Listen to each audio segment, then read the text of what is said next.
उधर जीएसआई के वैज्ञानिकों का कहना है कि एक जमाने में इस गांव के नीचे तालाब या फिर कोई बड़ा कुआं था। इस कारण से जमीन धंस गई है। कुएं वाले एंगल की पड़ताल भी सहयोगी मनोज ने की। देखिए।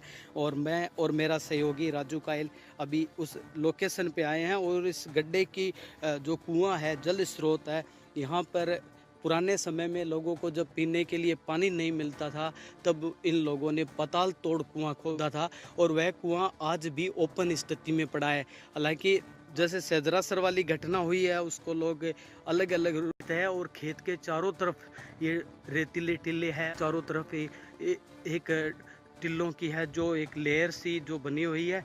अब उस कुएं की तरफ आपको लेके चलते हैं, जिसको लोगों ने अपने हाथों से बनाया था और खुद पानी के लिए इसको खोदा गया था और कहीं ना कहीं चुना और पत्थर से निर्माण है जो थे, वो क्या क्या कर डालते थे अपनी ज़रूरतों के लिए, वो कितनी मेहनत करते थे। उसी कुएं के पास हम अब यहाँ मौजूद हैं, क्योंकि सेजरासर में जो ज़मीन धंसी थी उसके सेंटर पॉइंट में भी एक 15 फीट बाई 15 का जो गोल घेरा है, जो कहीं ना कहीं कुएं जैसा ही एक अब हम उस कुएं के पास आ चुके हैं। हालांकि ये कुआं बहुत ज़्यादा गहरा है। बताया जाता है कि इसमें अगर कोई पत्थर भी डाले, गिरने की आवाज़ है पत्थर की, वो नहीं आ पाएगी। हालांकि बहुत ज़्यादा गहराई है और हमारे पास संसाधन नहीं है, तो ज़्यादा दूर हम नहीं जा रहे, लेकिन आपको एक एक्सपेरिमेंट यहाँ ज़रूर करके दिखाएंगे। मेरे साथी राजू कायल से कहूँ, आवाज़ जो हवा की है उसकी आएगी, लेकिन बताया जा रहा है कि वो जब पत्थर कुएं के अंदर गिरेगा तो उसकी जो धमक है वो यहाँ नहीं आएगी। दिखाते हैं आपको।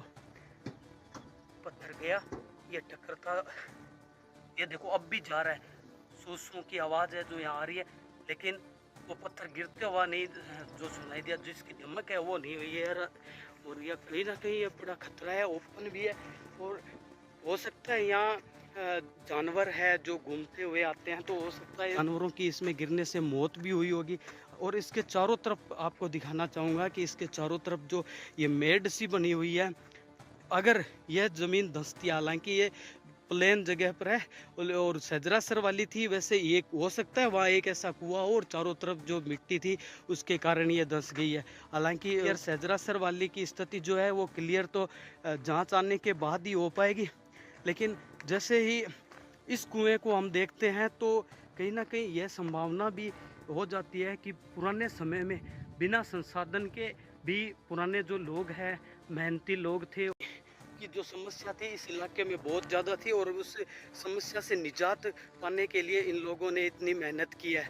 वहीं आपको बता दूं कि जो सेजरासर के अंदर जो ज़मीन धंसी थी, उसी प्रकार से 2018 और 2019 लगातार 2 साल डूंगरगढ़ थाना क्षेत्र, जो डूंगरगढ़ कस्बा है, वहाँ भी ये ज़मीन धंसी थी। और जो सेजरासर में गड्ढा हुआ था जिसकी गहराई थी 100 फुट है जिसकी गहराई, लेकिन वजह से वह फेमस नहीं हुआ। और सेजरासर में जब हुआ है तो लोग यहाँ रील बनाने के लिए पहुँच गए और अपने हिसाब से उसको परोसा, और जिस वजह से ये गड्ढा फेमस